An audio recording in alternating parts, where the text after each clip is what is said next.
Hi, everyone. My name is Ilya. I'm working here as an iOS developer here in Berlin at a company called HelloFresh. And we are actually not a fully tech company. We are a food industry company, but as every modern company, we are, of course, backed by technology. And, of course, we have an iOS application. And since day one, it was a pure Swift application. And for many of us, Swift opened up a world of functional programming. But let's admit it, it's still much more object-oriented language than functional. And our main tools, Cocoa frameworks, are completely object-oriented. So probably we ourselves will still keep writing object-oriented code. And the problem is that it is actually hard to write well-designed object-oriented code. There are a bunch of different design principles like solid and the others, and even more design patterns. Just the fact that there are so many design principles and patterns means, at least for me, that good object-oriented design is hard, if ever possible. And dependency injection, which I'm going to talk about today, is itself not the part of these solid principles that I just mentioned, but it strongly relates to all of them. Unfortunately, the concept of dependency injection is surrounded with many misconceptions. If we go to Wikipedia, we will read very complex and obscure definition. Like in software engineering, dependency injection is software design pattern that implements inversion of control for resolving dependencies, and few more sentences. In contrast, some other developers say that dependency injection is just passing instance variable. Others think that it's some kind of voodoo magic that requires us some complicated and slow frameworks, runtime, that it's only relevant for testing and it just makes your code harder to understand. I would say that all of these are misconceptions about dependency injection. And today I will try to make it more clear as far as I can and present what I have learned about dependency injection. I will try to show how we can do dependency injection, and more than that, how we should not do it. To start, let's see what problems dependency injection tries to solve in the first place. In programming, we always have to deal with abstractions of different kinds and levels. They're just everywhere. Interfaces, methods, closures, even concrete types and variable names, they are all abstractions. For a good code design, it's very important to use proper abstractions because they make our code loosely coupled. That means that different components of our code can be replaced with alternative implementations without affecting other components. And when our code is loosely coupled, it becomes easier to test, easier to extend, easier to reuse, and easier to develop in parallel. That all makes it easier to maintain. And loosely coupled code is the main goal of dependency injection. It enables us to write loosely coupled code. And thus it makes testing, extending, and reusing code much easier. But very often dependency injection is discussed only in context of unit testing. And indeed, it improves testability a lot, especially in Swift. But the real picture is much wider. And if our final goal is not just unit testing part of our application, some classes, but loose coupling and making our code maintainable, then we will need to make some more effort than just passing instance variables. But it's true that in its essence, dependency injection is about passing instance variables, or let's better say, passing dependencies to their consumers. This is the first step, and as any first step, it's the most important one. But that's only the part of the story. There are also a second step and even the third step, and these steps, they make the difference between just passing instance variables and dependency injection. So let's start with the first step. There are a few patterns how we can pass dependencies to their consumers: constructor, property, method injection, and ambient context. Let's see how they look like using examples from Cocoa frameworks. Here is an example of constructor injection that I took from core data. Here is an instance of persistent store coordinator is passed in the constructor of an persistent store, and then it's stored in some read-only property, and it cannot be changed at runtime by the clients of this class. So with constructor injection, we pass dependency as constructor arguments and store them in read-only properties. Though there are not so many examples of constructor injection in Cocoa frameworks, it should be the preferred way to inject dependencies, because it's the easiest one to implement. It ensures the dependencies will be always present at the lifetime of the object, and that they will not change at runtime, what makes it much safer. But there are cases when constructor injection doesn't feel well or even not possible. In these cases, we should use the next pattern, property injection. This pattern is actually all over the place in any iOS application. For example, delegates are often implemented using property injection. Here, for example, view controller expose transitioning delegate property that we can change at runtime if we want to change the default behavior. So with property injection, consumer gets its dependencies through some writable property that also has some default value.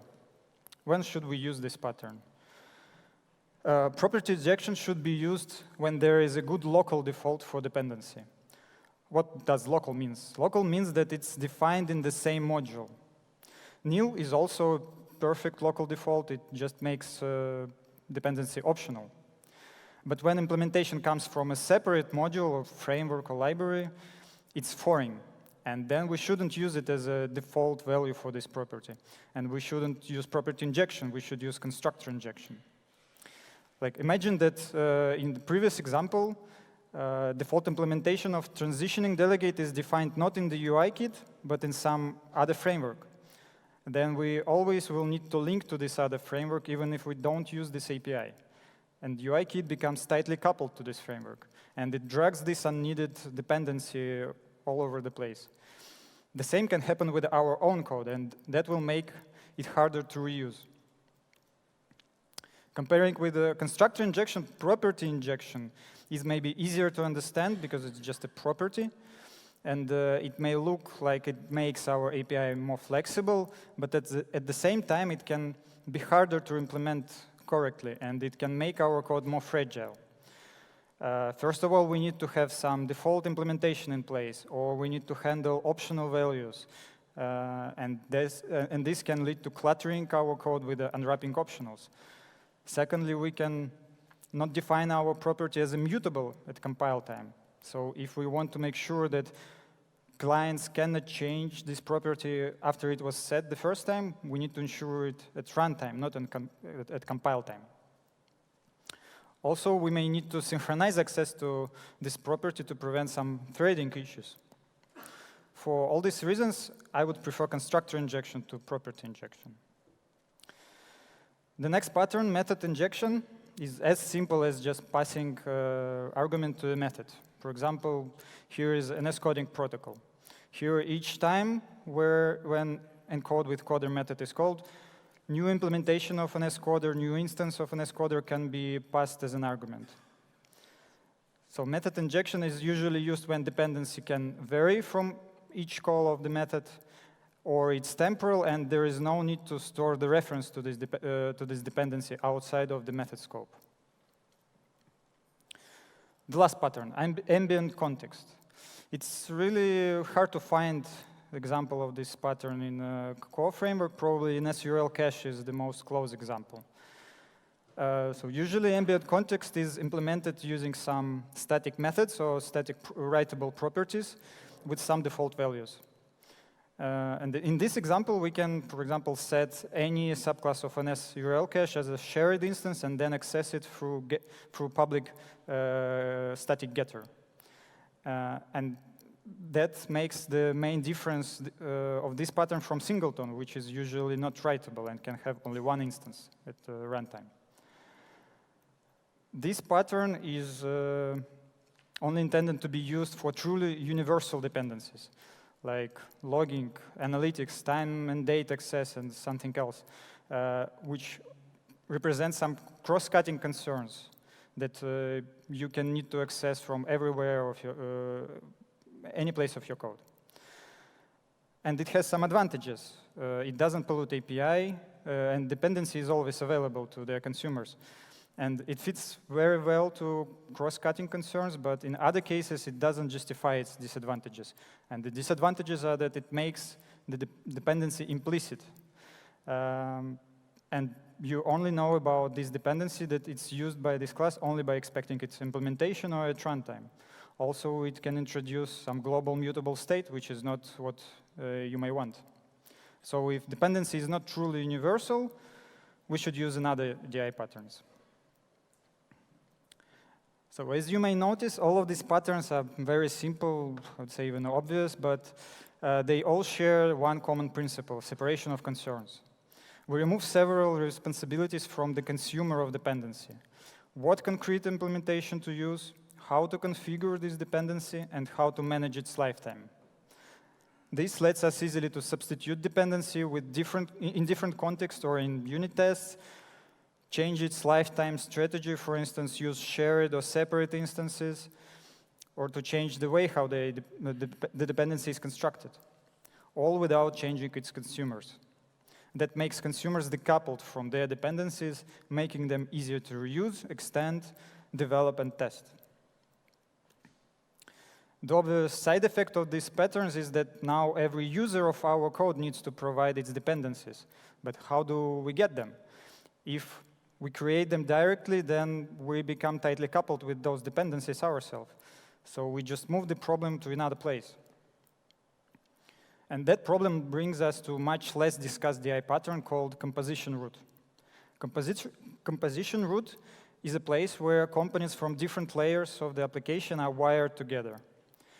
The main point of having composition root is to separate configuration logic from the rest of our code, do it in well-defined place, in common manner.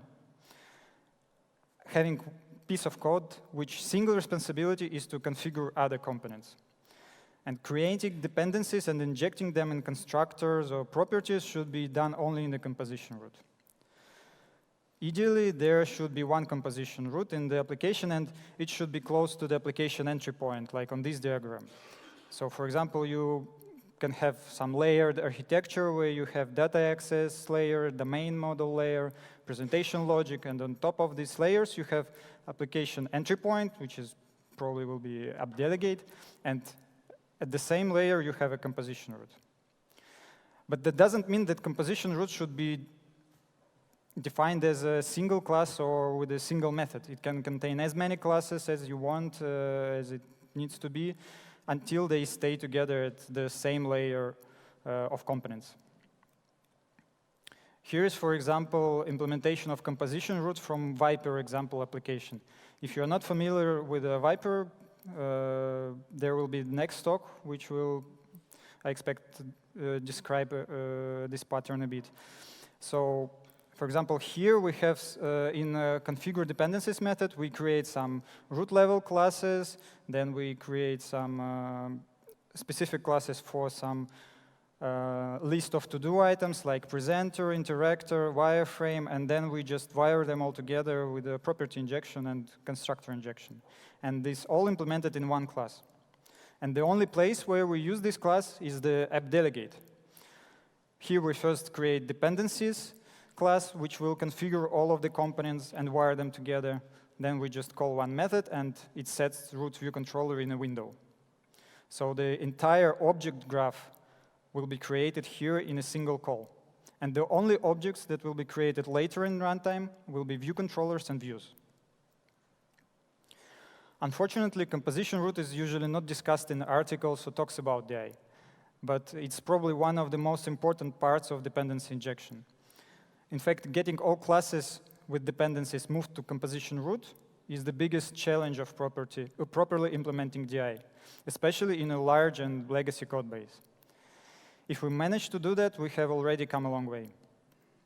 But as it often happens while we are trying to properly implement some patterns, we can easily end up with anti-patterns. So now let's move to the dark side and see what are common DI anti-patterns.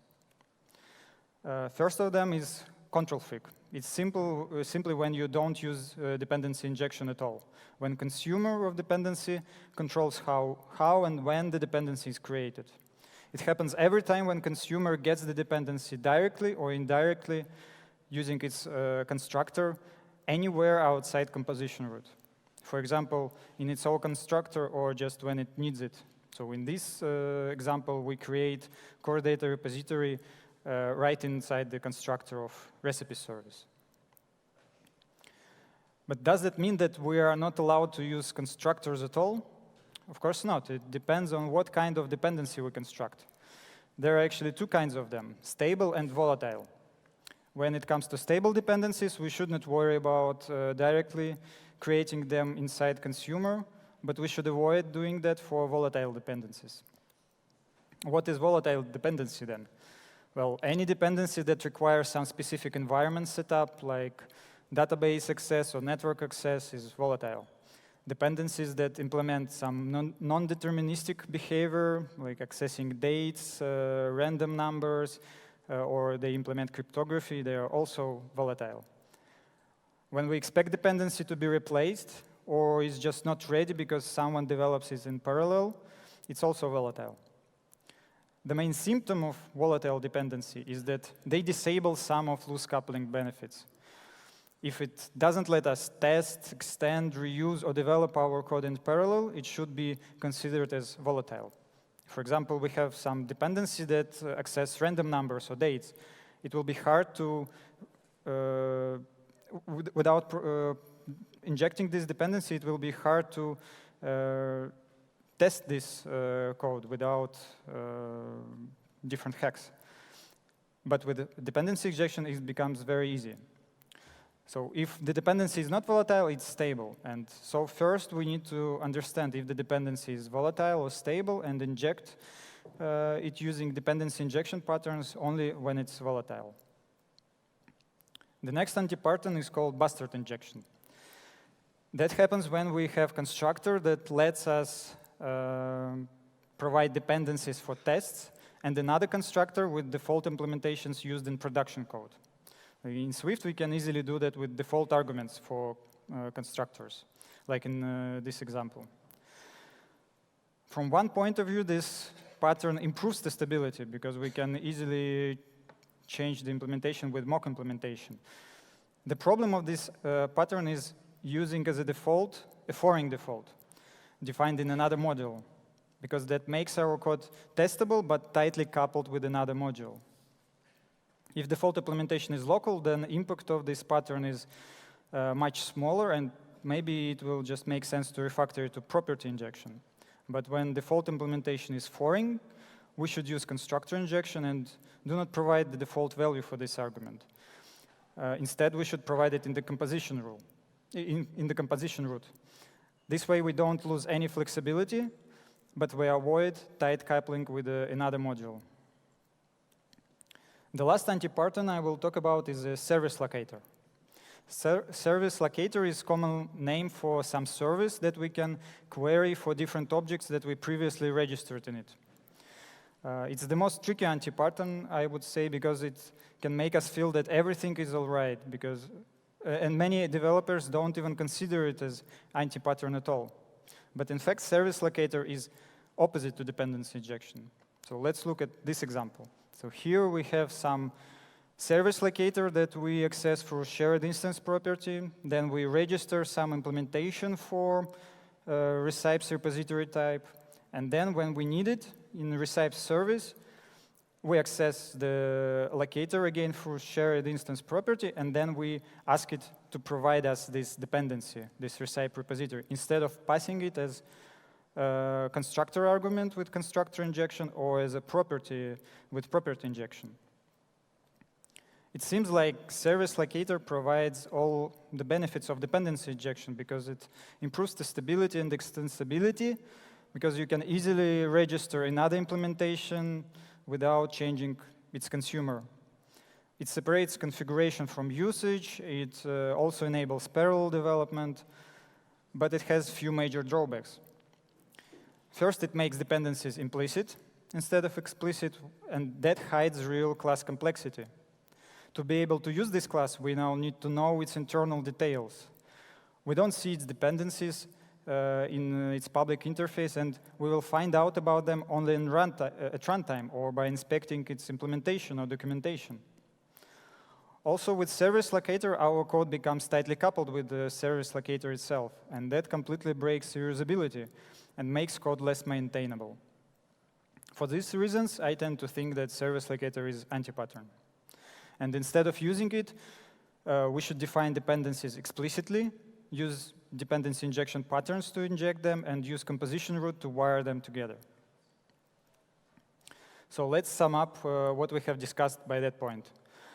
We discussed that dependency injection is used to enable loose coupling and what makes our code easy to maintain.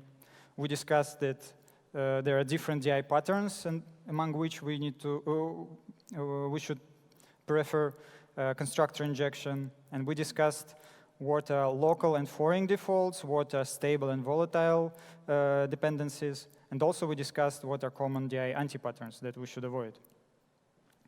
At this point, using dependency injection patterns, we have made our dependencies explicit and moved all of the configurations in the composition root. And this is already a huge step forward to our final goal, loose coupling. But our code is not loose coupled yet. The next big step for that is to model dependencies as abstractions. Let's remember one of the solid principles, dependency inversion principle. It says that high-level code should not depend on low-level code. They both should depend on abstractions, and abstractions should not depend on details. The point is that the class and its dependencies should be on the same level of abstraction. If we have some service, we should not depend on concrete API repository or database repository because they belong to a lower level layer. For example, we should not depend on API repository implemented with LMFire or database repository implemented with Core Data or Realm, because this will make our code tightly coupled with these specific implementations. Instead, we should depend on higher level abstraction, and both service and repository should depend on that abstraction. So the direction of dependency between higher and lower levels is inverted. This is why it's called dependency inversion principle. And we should follow this principle to have loosely coupled code. And dependency injection is not, in fact, just patterns that we discussed. It requires both patterns and dependency inversion principle to be applied at the same time. Without that, we will not get all the benefits of loose coupling. And it is commonly said that loose coupling is achieved by programming against interfaces and not to implementations. But as we saw just now, dependency inversion principle says that it's not about interfaces, it's about abstractions. And loose coupling doesn't mean interfaces or protocols everywhere, because in fact, not always interfaces are good and reusable abstractions. Interfaces or a protocol is just a language construct that we can use to model abstraction. It's a way how our code communicates with it. But it doesn't make any guarantee for a good and reusable abstraction, which is a key to loose coupling. Base class can be sometimes as good abstraction as a protocol. Of course, most of the time we probably will use protocols to model abstractions, but be careful with introducing protocols everywhere in your code base. It can be a needed level of indirection, and in Swift, protocols might bite sometimes. When you pass dependency in constructor or using property or method injection, you should pass it as an abstraction. Again, not necessarily using protocol. The same if you use ambient context. It's not just some shared static instance. It should be an abstraction. So dependency injection and loose coupling is achieved not just with dependency injection patterns, but also with dependency inversion principle and modeling dependencies with abstractions. But there is also one more step that we can make using another design principle. This principle is called inversion of control. It is often seen as defining a characteristic of frameworks. When we use libraries, the flow is normal, and we call library code from our code. But in case of frameworks, the flow is inverted. Framework calls our code using different callback methods. And we can apply this principle for managing dependencies using some special frameworks. And usually these frameworks are called dependency injection containers. Actually, we all probably heard or used one of such dependency injection containers. Guess what? There was a talk before about this container. interface builder. Because if you think about that, it's just an XML that defines what concrete classes will be used for your view controllers. You can drag in any subclass of an S object on the storyboard or in Xib, and it will be instantiated. And you can reference them in your code as abstractions. Of course, it's not fully featured dependency injection container, but still you can use it in this way. So if we look, for example, on CocoaPod's page and search for dependency injection, we will find that there are actually a bunch of dependency injection containers available for us. And, but you will notice that only few of them succeeded and became relatively popular. So let's shortly look at two of them, and one that comes from Objective-C world, TYPHOON, and one that comes from Swift called Deep. First one, TYPHOON, is probably the most popular DI container among Cocoa developers. It's about 3 years old. It has relatively simple and well-documented API. It has lots of features. It's well-maintained and still continues to improve. In terms of API, TYPHOON building blocks are objects called assemblies. Here's an example of such assembly. Actually, it looks very simple and looks like just a factory. So here we need to subclass from TYPHOON assembly and define some public methods that will return our dependencies. But in implementation, instead of returning concrete instances of some type like from factory method, we return a special object called TYPHOON definition. And that object describes how that instance should be created when it is requested. What initializer should we use, and with what parameters, what properties should be injected, what methods should be called, and so on. Here, for example, we define that for API client, we will create API client implementation class with using its init with session constructor, and that its session argument will be also provided by the same assembly. And that when this object will be created, it will also have its logger property injected, also provided by the same assembly. Here, for example, the definitions for these additional types, which are much more simple. Like for session, we will use an SURL shared session. And for logger, we will use some console logger instance, which will be created as a singleton. So we can change the scope, we can define the scope of the components that will be created by TYPHOON.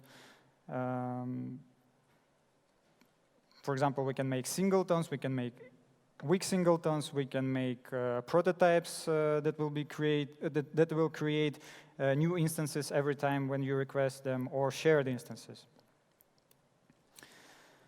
Then to get the instance of this type from the assembly, we first need to activate it, and then we call this factory method. Like here we call API client. And when activated, assemblies will not return TYPHOON definition from these methods. They will return objects created based on these definitions, based on these rules defined by these definitions. To make this work, TYPHOON uses Objective-C runtime a lot. And in Swift application, it's not looks right to use Objective-C runtime a lot. We still can use TYPHOON in Swift as well as in Objective-C, but there are some problems that we will face with. For example, you will need to subclass from an S object or define protocols with the @Objective-C attribute. Methods that you will call during injection should be defined as dynamic. As you saw in previous example, it will require typecasting.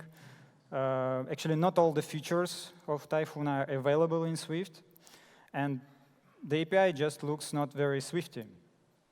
So I would personally not use TYPHOON in its current state in pure Swift code base. But they're actually working on pure Swift implementation, so we just need to wait. But there are already a few native solutions for Swift, and Deep is one of them. It works only in Swift, and it doesn't require Objective-C runtime at all.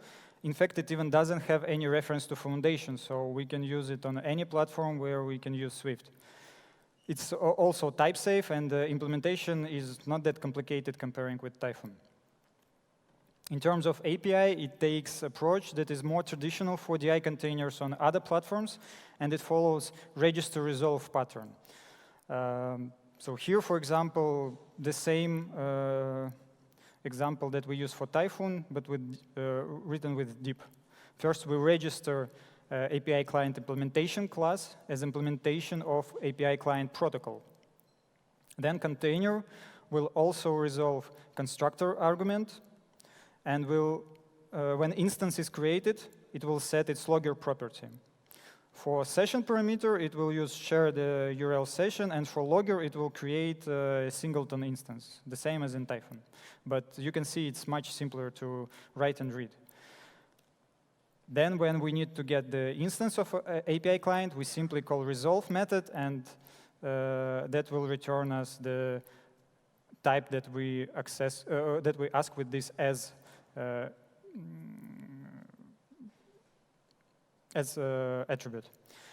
You may notice that the API is almost the same as we saw in service locator example, but it's not about API or implementation. It's about how we use it. If we don't want to use container as service locator, we just don't need to call it anywhere outside composition root. Deep also provides some cool features like auto-wiring. For example, we can change a bit how we define logger property, and it will be injected automatically for us. Or when we register API client implementation with a constructor injection, instead of asking container to resolve this session argument, we just say accept any first argument that will be passed to this closure that we register for this component. And then container will use type inference. It will infer the type of this parameter, and if it's registered in the same container, it will resolve it automatically. And these features can simplify configurations a lot. If we compare base features of TYPHOON and Deep, we will notice that they share most of them. It may seem surprising that almost the same features are possible in Swift, even though it doesn't have these powerful runtime features like in Objective-C. But in fact, generics and type inference are enough for that. You may ask, why do I need to use TYPHOON or Deep or any other DI container when I can do the same by my own, as we saw before? There are a few reasons I can suggest. First, it easily integrates with storyboards. Then it manages components lifecycle for you, which can be tricky sometimes. It can simplify some configurations. Also, such frameworks as TYPHOON, they allow interception using an S-proxy, but of course you can use it only in Objective-C runtime. And it can provide some additional features that you may want to use. But remember that DI containers are optional, and dependency injection is not the same as using DI container. In a new project, we may start with using DI containers if we want, but in legacy code, we should first refactor it using dependency injection patterns, composition root, and dependency inversion principle, and only then think about, do we need DI container or not? If we have some complex configurations and you find yourself implementing something like DI container to simplify them, then maybe you will benefit from using already existing implementations. But if you're okay with your own factories, it's great, and keep using them. Don't use DI container just for the sake of using it. The same is true for dependency injection itself. Be rational about where to apply it and what parts of your system you need to decouple. Don't try to solve problems that you don't have yet. Maybe you will not have them at all. Or the way that you solve them today will not fit when you will really face these problems. At the end, dependency injection is just a means to an end, like any other pattern or technology that we use. It's not the goal itself. In the end, I want to mention some useful resources where you can find more about dependency injection and some related topics. First of all, it's, of course, Dependency Injection in .NET book by Mark Simon. and his blog, where you can read a lot about dependency injection. Actually, most of the content, most of the things that I learned about dependency injection, I learned from this book and his blog. Then Objective-C.io issue about testing and dependency injection, which also describes patterns and so on. Then there is a very good article about dependency inversion principle, deep in the wild, on Martin Fowler website, which describes what is the difference between dependency inversion and version control, and what are the relations and so on. And also there is an interesting blog post which discuss does non-DI code is a spaghetti code, and it's this blog post is particularly interesting because of the discussion in comments. I really encourage you to read the discussions. And that's all that I have for today. Thank you. Ilya, thank you very much. All right, do we have any questions?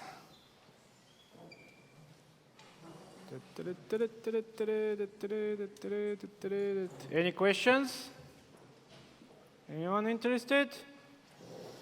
You want me to sing again? No, there is a question, thank you. So I'm not totally sure how to phrase this, so I'll try. Can you talk more about interfacing with abstractions as you described? Because in my head, injecting an abstraction is, you can't not inject an abstraction unless it's just a data type or something. So can you talk more about what you mean by that? What I mean is that, for example, you have some service and you have some repository that access database, and you implement it with core data. And you directly inject this core data implementation using this exact type, core data repository. You can say that it's also an abstraction, but it's very concrete abstraction. You are tightly coupled with the fact that it's core data. If you want to not to be coupled with the core data, then you need to create some interface or base class that you use as a type of the parameter of the constructor attribute parameter or project property type. The thing is that it's not just about extracting interface protocol using refactoring tool from implementation, because when you extract it, you will also have interface. You will have a protocol, but it can leak some implementation details. For example, with core data, you can leak that method returns an S-managed object or accepts an S-managed object. And then it's not a good abstraction because you're still tightly coupled with core data. Instead, you need to return some kind of another abstraction instead of an S-managed object, and so on. So that's why not all interfaces are good abstractions. But it's more about like how you phrase it. The thing is that it should not be, it should be really reusable and should not leak any implementation details. Thank you. So, any more questions?